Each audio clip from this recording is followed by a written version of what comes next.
একেবারে সময় বেঁধে দিয়েছেন মুখ্যমন্ত্রী, 72 ঘন্টার ডেডলাইন দিয়েছেন। আর তার মধ্যেই বারুইপুরের ঘটনায় আরও একজনকে আটক করা হলো। নাবালিকা নির্যাতন খুনের ঘটনায় আটক আরও একজন ব্যক্তিকে আটক করেছে বারুইপুর থানা স্পেশাল অপারেশন টিম এবং এসটিএফ। আর এই নিয়ে বারুইপুর কাণ্ডে আটকের সংখ্যা বেড়ে হলো 4 জন। আবির দত্ত আমাদের প্রতিনিধি সরাসরি রয়েছেন আমাদের সঙ্গে। আবির, এর আগে 3 জনকে আটক করা হয়েছিল, তাদের জিজ্ঞাসাবাদ করা হচ্ছিল, আর এই নিয়ে 4 জন মোট আটক করা হলো। কে এই ব্যক্তি, ঘটনার সময় কিভাবে তার যোগ রয়েছে?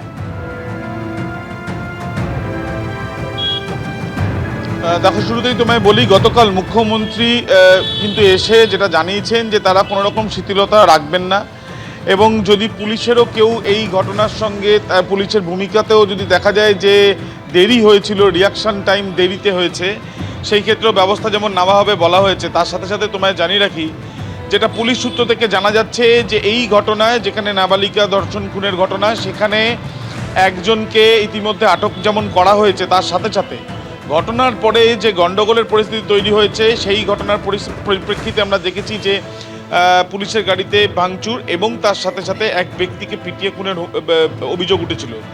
সেই বিষয়তেও কিন্তু বেশ কয়েকজনকে আটক করে জিজ্ঞাসাবাদ করা হচ্ছে, এমনটাই জানা যাচ্ছে। গতকাল আমরা দেখেছি রাজ্য পুলিশের ডিজি তিনি ঘটনাস্থল, যেখান থেকে সিসি ক্যামেরার ফুটেজ উদ্ধার হয়েছে, সেখানে গিয়ে তিনি দেখে আসেন সরজমিনে। আজকে যেটা জানা যাচ্ছে যে অভিযুক্তদের নিয়ে গিয়ে সেই ক্ষেত্রে ঘটনার পুনর্নির্মাণও করতে পারে তদন্তকারীরা। তার কারণ হচ্ছে, গতকালই যে আনন্দকে যে গ্রেপ্তার করা হয়েছিল, তাকে হেফাজতে 14 দিনের পাওয়া গিয়েছে। তাকে গভীর রাত পর্যন্ত জিজ্ঞাসাবাদের প্রক্রিয়া চালানো হয়েছে, এবং তার মাধ্যমে এবং এর আগে যাদেরকে হেফাজতে পাওয়া গিয়েছিল তাদেরকে জিজ্ঞাসাবাদ করে মূলত জানার চেষ্টা চালানো হচ্ছে যে পুরো ঘটনাটি কি ঘটেছে। এবং সেই জন্যই একদিকে তাদেরকে জিজ্ঞাসাবাদের প্রক্রিয়া চলেছে, একদিকে একজনকে আটক করে আনা হয়েছে, অন্যদিকে এই ঘটনার পরে যে গণ্ডগোলের পরিস্থিতি তৈরি হয়েছিল, যেখানে এক ব্যক্তির মৃত্যু হয়েছে বলে তার পরিবারের সদস্যরাও জানাচ্ছেন যে বাড়ি থেকে টেনে নিয়ে গিয়ে মারধর করা হয়েছিল এবং পিটিয়ে মারা হয়েছে, সেই ঘটনাতেও বেশ কয়েকজনকে জিজ্ঞাসাবাদ করা হচ্ছে আটক করে, এমনটাই পুলিশ সূত্রে খবর। ধন্যবাদ আবি। বারুইপুরে ভয়াবহ নৃশংসতার শিকার হয়েছে ক্লাস 6-এর নাবালিকা। আর সেই ঘটনার পর মুখ্যমন্ত্রী শুভেন্দু অধিকারী তিনি গতকাল গিয়েছিলেন ঘটনাস্থলে, পরিবারের সঙ্গে দেখা করেন। তিনি একেবারে সময় তিনি বেঁধে দিয়েছেন, ডেডলাইন বেঁধে দিয়েছেন 72 ঘন্টার। রাজ্যের ডিজিপি সিদ্ধিনাথ গুপ্তাকে তার মধ্যেই রিপোর্ট দিতে হবে। একদিকে অভিযুক্তদের কাউকে ছাড়া হবে না বলে আগেই যেমন আশ্বস্ত করেছিলেন পরিবারকে, তেমনি যদি পুলিশ প্রশাসনের মধ্যেও 1% ঢিলেমি থেকে থাকে তাহলে তার বিরুদ্ধেও কড়া ব্যবস্থা নেওয়া হবে। গতকাল সেই হুঁশিয়ারি দিয়েছেন মুখ্যমন্ত্রী। আমি ডিজিপিকে 72 ঘন্টা টাইম দিয়েছি। তিনি আমাকে, আমি যা ফাইন্ডিংস পেয়েছি, ওনার যে অ্যাডমিনিস্ট্রেটিভ প্রসিডিওর রয়েছে, প্রসিডিওর অনুযায়ী একটা রিপোর্ট দেবেন। রিপোর্ট দেওয়ার পরে অ্যাডমিনিস্ট্রেটিভ পার্টে আমাদের যে অ্যাকশন নেওয়ার, আমাদের কোনো লোকের যদি কোনো ওই টাইমের মধ্যে কোনো শিথিলতা থাকে 1%ও, সেক্ষেত্রেও খুব স্ট্রং অ্যাকশন নেওয়া হবে। মূল অভিযুক্ত সহ 3 জন ইতিমধ্যেই গ্রেফতার হয়েছেন। আটকের সংখ্যা বেড়ে হয়েছে 4। মুখ্যমন্ত্রী আশ্বস্ত করেছেন যারাই অভিযুক্ত কাউকে রেয়াত করা হবে না। তার কথায় অনেকটাই আশ্বস্ত হচ্ছে নিহত নির্যাতিতা নাবালিকার পরিবার। আশ্বস্ত করেছেন যে ন্যায় বিচার হবে এবং যেটা ক্যাপিটাল পানিশমেন্ট সেই প্রচেষ্টা উনি করবেন, এবং এই ঘটনার সঙ্গে জড়িত যারা আছে তাদেরকে উনি বিচারের আওতায় আনবেন। বারুইপুরে 12 বছর বয়সী কিশোরীর ধর্ষণ খুনের ঘটনায় শুরু থেকে পুলিশের ভূমিকা নিয়ে একাধিক অভিযোগ।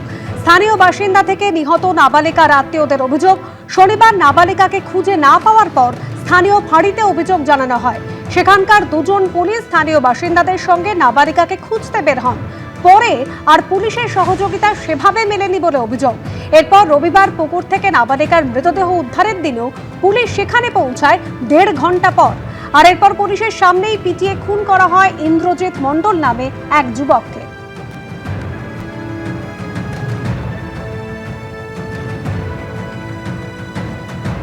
পাবলিক ধরলো আসামিকে, পুলিশের হাতে তুলে দিল।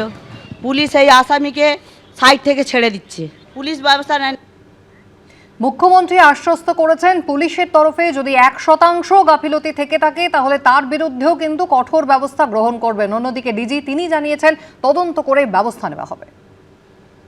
আমি পাওয়ারে আসার পরে বা মুখ্যমন্ত্রিত্ব দায়িত্বের পরে আরজি করের মামলায় 3 জন টপ আইপিএস অফিসারকে সাসপেন্ড করেছি। এক্ষেত্রে আমার মেসেজ খুব ক্লিয়ার আছে, সবাই সেটা দেখেছে। যদি পুলিশের ভূমিকা উপর প্রশ্ন আছে কি দেরিতে রেসপন্স হয়েছে কিংবা কী হয়েছে, পুরো ইনকোয়ারি করে যা ব্যবস্থা আছে যেটা আমরা কমপ্লিট ব্যবস্থা নেব। মুখ্যমন্ত্রীর বার্তা কি আদৌ পুলিশের কাছে পৌঁছচ্ছে? পুলিশ কি আদৌ তৎপর? প্রশ্ন তুলেছেন তৃণমূল বিধায়ক শোভনদেব চট্টোপাধ্যায়। আমার মনে হচ্ছে যে মুখ্যমন্ত্রী যে বার্তাটা দিচ্ছে সেটা কি পুলিশের কাছে পৌঁছচ্ছে না নাকি আমি একটু বুঝতে পারছি না। এই কেসটার ক্ষেত্রে অন্তত বলতে পারি তৎপরতা কোথায়। যারা করেছে পপুলারি তাদের ধরিয়ে দিল লোকাল লোক। ব্যবস্থা নেওয়া উচিত যে পুলিশের অন্যায়ের জন্য এটা হলো। গতকাল ঘণ্টাখানেক সঙ্গে সমান অনুষ্ঠানে এসে আইনজীবী ফেরদৌস শামীম বলছেন বারুইপুর কাণ্ডে পুলিশের একাধিক অবহেলা নজরে এসেছে। সেদিক থেকে দেখতে গেলে মুখ্যমন্ত্রীর 72 ঘণ্টার মধ্যে রিপোর্ট চাওয়াটা অত্যন্ত ইতিবাচক পদক্ষেপ। মাননীয় মুখ্যমন্ত্রী শুভেন্দু অধিকারী মহাশয় যে কথা বলেছেন যে 72 ঘন্টার মধ্যে তিনি রিপোর্ট চেয়েছেন এবং ডিজি পুলিশের কাছ থেকে রিপোর্ট চেয়েছেন, যেটা অত্যন্ত ইতিবাচক দিক। কেন এই কথা বলছি, দেখুন পুলিশ সরকারটা নতুন, কিন্তু এই পুলিশগুলোর কিন্তু তারা কিন্তু সেই একইভাবে সার্ভিস করেছে। পুলিশগুলো কিন্তু পুরাতন। আপনি এই পুলিশই যারা হাঁসখালি, কাটোয়া, পার্কস্ট্রিট যদিও কলকাতা পুলিশের আন্ডারে, আমি বলছি হাঁসখালি, কাটোয়া এগুলো ওয়েস্ট বেঙ্গল পুলিশের আন্ডারে, এই পুলিশের তদন্ত কামদুনি পুলিশ তদন্ত করতো। দেখুন আপনি যদি এই ঘটনাগুলো দেখেন না, এই ঘটনাক্রম যদি দেখেন, প্রথমে যদি ঠিক সময়ে পুলিশ তৎপরতা দেখাতো হয়তোবা মেয়েটিকে জ্যান্ত অবস্থায় উদ্ধার করা সম্ভব হতো। তাহলে এটা তো প্রথম নেগলিজেন্স। দ্বিতীয় নেগলিজেন্স আপনারাই দেখিয়েছেন যে দেহ উদ্ধার হচ্ছে স্থানীয় মানুষের দ্বারা, পুলিশের অনুপস্থিতি, এটা হচ্ছে দ্বিতীয় নেগলিজেন্স। আমি বুঝলাম যে তখনও পুলিশ ইনফরমেশন পাননি। তৃতীয় নেগলিজেন্স, দেখুন এই ঘটনা ঘটার জন্য একজন সন্দেহভাজন হোক, অভিযুক্ত হন, এই অধিকার জনগণকে কে দিয়েছে যে একজন মানুষকে পিটিয়ে মারবেন? তাহলে এটা হচ্ছে তৃতীয় নেগলিজেন্স। পুলিশ কিন্তু প্রতিহত করতে ব্যর্থ হলো। তাহলে এই 3টে নেগলিজেন্স একেবারে চোখে চাক্ষুষ দেখা যাচ্ছে। বারুইপুর কাণ্ডে গণপিটুনিতে যুবক খুন এবং উস্কানি দেওয়ার ঘটনাতেও কড়া অবস্থান নিয়েছেন মুখ্যমন্ত্রী শুভেন্দু অধিকারী। যারা পিছন থেকে উস্কানি দিয়েছেন তাদেরকেও শনাক্ত করা হয়েছে। গত রবিবার পুকুর থেকে নাবালিকার মৃতদেহ উদ্ধারের পরেই শুরু হয় বিক্ষোভ। গাছের গুড়ি ফেলে টায়ার জ্বালিয়ে চলে টানা বিক্ষোভ। ঘটনাস্থলে পুলিশ এলে তাদের ঘিরেও বিক্ষোভ শুরু হয়। আর অভিযোগ, পুলিশকে লক্ষ্য করে সে সময় ইট, কাচের বোতল ছোড়া হয়। গণপিটুনিতে মৃত্যু হয় যুবকের। আর সেই ঘটনাতেও বিচারের আশ্বাস দিয়েছেন মুখ্যমন্ত্রী। মব লিঞ্চিং করে যাকে পিটিয়ে মারা হয়েছে ইন্দ্রজিৎ মণ্ডল, উনিও ইনোসেন্ট, তিনিও জাস্টিস পাবেন। আর মব লিঞ্চিং করে যে নিরীহ লোকটাকে, ছেলেটাকে মেরে দিয়েছে, আনমেরিড একটি ইয়াং বয়, সেখানে যারা হত্যাকারী তাদেরকেও প্রপারলি মার্ডার কেসে যুক্ত করা হবে। এবং পুলিশকে ডাইরেক্ট ইনস্ট্রাকশন আছে যে যারা যারা হুলিগানিজম করেছে পুরো দিন ধরে তাদের এগেনস্টে অ্যাকশন হবে। গণপিটুনিতে মৃত যুবকের পরিবারের দাবি এই ঘটনার সঙ্গে তার কোনো যোগাযোগ ছিল না। এখান থেকে টেনে টেনে নিয়ে গেছে। কোন জায়গাটা থেকে? এখান থেকে। আমার বাবা বলছে যদি অন্যায় করে থাকে আমি তোদের তুলে দেবো। প্রথমে এসে আগুন ধরাবার চেষ্টা করেছে। কতজন এসেছিল তাও? ওরা অনেকই জন এসেছিল। স্থানীয় না স্থানীয় ছিল, অবশ্যই বাইরে ছিল। এখান থেকে ট্রেনে আমাদের ওই স্টেশনের দিকে নিয়ে গেছিল। আমার মেরেছিল, একটা লাথি মেরেছিল, আমি এইটা পড়ে গেছি। বাবার এখানে খোলার বাড়ি মেরেছিল, বাবার এখানে কেটে গেছে, এখনো কাটা আছে। বারুইপুর কাণ্ডে নাম না করে তৃণমূল এবং সিপিএমকেও নিশানা করেছেন মুখ্যমন্ত্রী শুভেন্দু অধিকারী। তিনি বলছেন যারা উস্কানি দিয়েছেন তাদের শনাক্ত করা হয়েছে। প্রপারলি শিক্ষা দেবে সরকার। মমতা বন্দ্যোপাধ্যায় যে কোনো কিছুতে সিপিএমকে দায়ী করার সিলেবাসেই পড়ে রয়েছেন। ওই সিলেবাস থেকে বেরিয়ে আসুন, পাল্টা মন্তব্য সিপিএম এর রাজ্য সম্পাদকের। যত পুলিশের গাড়ি ভেঙেছেন, রেল লাইন উপড়েছেন, প্রায় অ্যাপ্রক্স 200 আইডেন্টিফাইড হয়েছে, প্রত্যেককে অ্যারেস্ট করা হবে। একটা লোককেও ছাড়া হবে না। পিছন থেকে যারা উস্কেছেন, পলিটিক্যাল লোক যারা ইলেকশনে রিজেক্ট হয়েছেন, কেউ ক্ষমতা থেকে গেছেন, কেউ 0 থেকে 1 হয়েছেন এবং radical force, anti national force যারা পিছন থেকে উস্কেছেন তাদেরকেও আইডেন্টিফাই করা হয়েছে। তাদের কল রেকর্ড ইত্যাদি ডিজিপির নেতৃত্বে এসটিএফ সব কালেক্ট করেছে। ওদেরকেও প্রপারলি লিসেন করা হবে, ওদেরকেও ঠিক প্রপারলি শিক্ষা দেওয়ার কাজ সরকার করবে। মমতা ব্যানার্জি, আমি এখানে দেখাবো একটা করে, প্রথম 1 বছরে যতগুলো ঘটনা ঘটেছে 2011-তে, তখন শুভেন্দু তার সঙ্গে ছিলেন, সে ট্রেন লেট করে চলুক, ট্রেনে অ্যাক্সিডেন্ট হোক, বিক্ষোভ হোক, খুন হোক, ধর্ষণ হোক, মমতা ব্যানার্জি বলেছেন এটা সিপিএমের ষড়যন্ত্র। সুতরাং শুভেন্দুবাবু এখনও শ্যামাপ্রসাদের জন্মদিন পালন করছেন, কিন্তু শ্যামাপ্রসাদের দর্শন বা শ্যামাপ্রসাদের বই না পড়ে এখনও মমতার বইয়ের সিলেবাসে আছেন। সেখান থেকে সরে আসুন, সিপিএমকে দোষ না দিয়ে দোষীদেরকে ধরুন।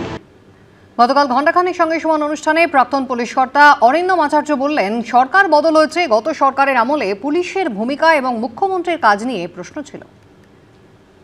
পুলিশ বাহিনীতে একটা কথা আছে, who will police the police, পুলিশকে কে পুলিশ করবে। সরকার বদল হয়েছে, কিন্তু আজকে আমাদের পুলিশের যে কালচার আমরা দীর্ঘদিন ধরে দেখেছি, প্রায় 14 বছর, তার আগেও কিছু ছিল, কিন্তু উইদাউট এনি হেজিটেশন আমি বলতে পারি যে গত 12 থেকে 14 বছর পুলিশের যে দলদাসে পরিণত হওয়া দেখেছি, এটা আমরা কিন্তু স্বপ্নেও ভাবতে পারিনি। আমরা জানি মানুষ বেঁচে থাকতে দেহ দান করে মানুষের মঙ্গলের জন্য, কিন্তু বেঁচে থাকতে পুলিশের আইপিএস অফিসাররা যে মেরুদণ্ড বিক্রি করে, এটা কিন্তু এই বিগত সরকারের আমলে দেখলাম। আপনাকে একটা কথা বলছি আজকে।